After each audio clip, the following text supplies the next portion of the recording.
વડોદરા શહેરના છાણી ગામ ખાતેના સ્મશાનમાં દાતા દ્વારા ગેસ ચિતા આપવાના કામને પાલિકાની સ્થાયી સમિતિએ નામંજૂર કરતા વિવાદનો મધપૂડો છંછેડાયો છે। વડોદરા શહેરના છેવાડે આવેલા છાણી ગામ ખાતેના સ્મશાનમાં એક દાતા દ્વારા ગેસ ચિતા આપવાના કામને મંજૂરી અર્થે આજે પાલિકાની સ્થાયી સમિતિમાં મૂકવામાં આવ્યું હતું। આ દરખાસ્ત અંગે કોંગ્રેસના કોર્પોરેટર હરીશ પટેલે સવારે જ મીડિયાના માધ્યમો સમક્ષ આ દરખાસ્ત નામંજૂર થાય તે માટે રાજકીય અગ્રણીઓ મેદાનમાં પડ્યા હોવાની વાત સાથે પૂર્વ સ્થાયી સમિતિના અધ્યક્ષ સતીશ પટેલે આ બાબતનો વિરોધ કરતા હોવાની વાત કહી ગંભીર આક્ષેપો કર્યા હતા।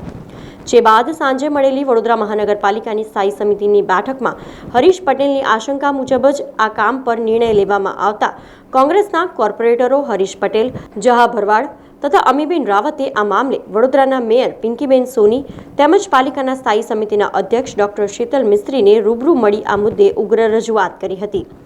તેમણે રજૂઆતમાં જણાવ્યું હતું કે જો દાતા કશું આપવા તૈયાર છે તો પાલિકા તે માટે પણ મંજૂરી આપતી નથી।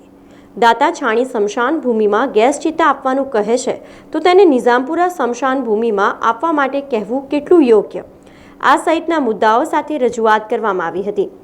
જ્યારે આ બાબતે વડોદરાના મેયર પિંકીબેન સોનીએ અધિકારી અને સ્થાયી સમિતિના અધ્યક્ષ સાથે વાત કરી ચર્ચા બાદ નિર્ણય લઈશું તેમ જણાવ્યું હતું। હવે સ્ટેન્ડિંગના સભ્યો અને સ્ટેન્ડિંગ સમિતિના ચેરમેનશ્રી સાથે હું આ વિષયની ઊંડી ચર્ચા કરું ત્યારે ચોક્કસ આ વિષય પર હું વધારે પ્રકાશ પાડી શકું અને આપના પ્રશ્નોનો જવાબ પણ આપી શકું। વડોદરા શહેરના નાગરિકો માટે કોઈપણ બેટરમેન્ટ માટે કોઈ સુવિધાઓ ઉપલબ્ધ કરાવવા માટે જ્યારે કોઈ ડોનેટ કરે છે ત્યારે વડોદરા મહાનગરપાલિકા તેમને આવકારે છે, પરંતુ કયા કારણસર અને કયા વિષયને અનુલક્ષી અને આ વસ્તુનું મુલતવી અથવા તો નામંજૂર કરવામાં આવી છે તેની માહિતી મારે અધિકારીઓ પાસેથી અને સ્ટેન્ડિંગના ચેરમેન સાથે હું ચર્ચા વિચારણા કરી અને ચોક્કસ આપના પ્રશ્નનો હું જવાબ આપી શકું છું। નિઝામપુરા સ્મશાન હોય કે છાણી સ્મશાન હોય કે વડોદરા મહાનગરપાલિકાના હદમાં આવતા કોઈ પણ સ્મશાન હોય, ચોક્કસ આ સ્મશાનોના પણ સર્વે કરવામાં આવશે અને જ્યાં જે પણ જગ્યાએ જે કોઈ વ્યવસ્થા ઊભી કરવાની થતી હશે તે વિશે વડોદરા મહાનગરપાલિકા સાથે મળીને બધા આ વિષયમાં પૂરેપૂરી ચર્ચા કરી અને જેટલું બને તેટલું શક્ય તેટલી ઝડપથી આ બધા જ સ્મશાનમાં, કારણ કે જે તે વિસ્તારમાં રહેતા નાગરિકોને પોતાના રહેણાંકથી પોતાના નિવાસસ્થાનથી જે નજીક પડે એ સ્મશાનનો જ્યારે ઉપયોગ થતો હોય છે ત્યારે ચોક્કસ આજે આ ધ્યાને આવ્યું છે કે નિઝામપુરા સ્મશાનમાં પણ કોઈ વ્યવસ્થાની જરૂરિયાત જણાઈ છે તો ચોક્કસ ત્યાંથી પણ માહિતી મંગાવી અને તે પણ સ્મશાન માટેની કામગીરી હાથ પર લેવામાં આવશે। તો પાલિકાના સ્થાયી સમિતિના અધ્યક્ષ ડોક્ટર શીતલ મિસ્ત્રીએ પણ આ અંગે ખુલાસો આપતા પોતાની વાત મૂકી હતી।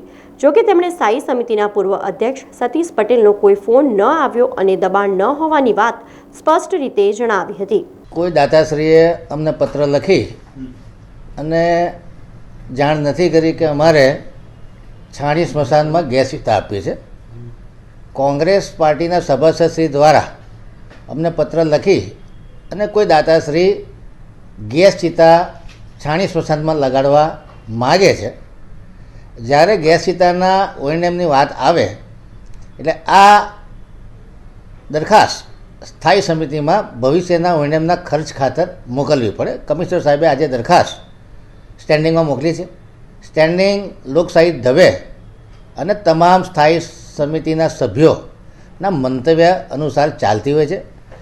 આજે જે કૈલાસધામ ટ્રસ્ટ દ્વારા આ સ્મશાનની નિભાવણી કરવામાં આવે છે, સ્મશાનમાં પૂરતા પ્રમાણમાં ચિતા છે, પૂરતા પ્રમાણમાં લાકડા છે, ખૂબ સારી રીતે ચાલતું સ્મશાન છે, એનજીઓ દ્વારા ચાલતું સ્મશાન છે। તમામ સભ્યોએ લાગણી વ્યક્ત કરી કે અહીંયા જે સ્વર્ગવાસ થયેલા લોકોના ડેડ બોડી આવે છે એની સંખ્યા પણ ઓછી છે, સ્મશાનમાં જગ્યા પણ ઓછી છે।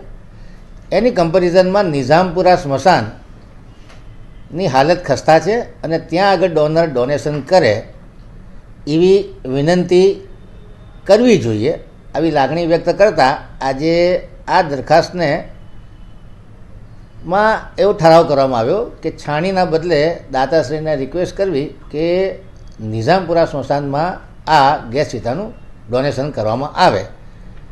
ડોનર કોણ છે એની જાણકારી મેળવી ડોનર સાથે ચર્ચા વિચારણા કરી અને આગામી સમયમાં શું નિર્ણય લેવો એની આપશ્રીને જાણ કરવામાં આવશે અને એની યોગ્ય ચર્ચા વિચારણા કરી અને સ્થાયી સમિતિના સભ્યોનો ફરીથી જરૂર લાગે તો મંતવ્ય પણ લેવામાં આવશે। આ ઘટના બાદ કોંગ્રેસના કોર્પોરેટર હરીશ પટેલે મીડિયાના માધ્યમોને પ્રતિક્રિયા આપતા તંત્ર પર આકરા પ્રહારો કર્યા હતા અને આક્ષેપો પણ કર્યા હતા. સવારમાં જ મેં કીધું હતું કે પોલિટિકલી ષડયંત્ર ચાલે છે. વડોદરા શહેરના મેયર અને ચેરમેનને પણ અમે કીધું કે કોઈ દાતા વડોદરા શહેર માટે કંઈક સારું કરવામાં માગે છે, એમાં પણ તમે પોલિટિક્સ વાપરો છો.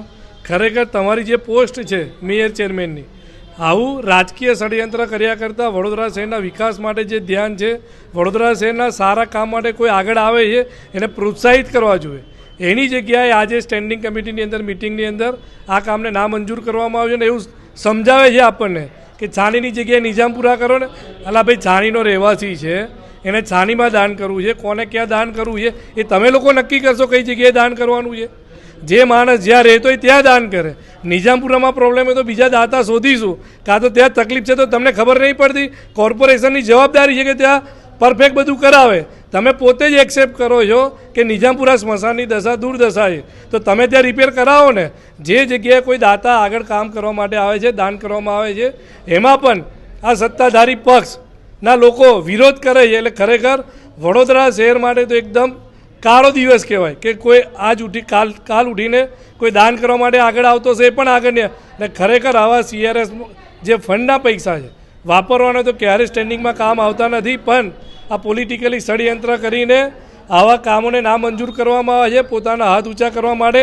પણ વડોદરા શહેરની જનતાને આવા લોકોને સારી રીતે ઓળખી ગઈ છે અને આગલા દિવસોમાં એમને જવાબ પણ આપશે. સમાચારોના સતત અપડેટ માટે TNN ન્યૂઝને YouTube પર સબસ્ક્રાઇબ કરી બેલ આઇકોન પ્રેસ કરો અને અમારી સાથે જોડાયેલા રહો Facebook, Instagram અને Twitter ઉપર.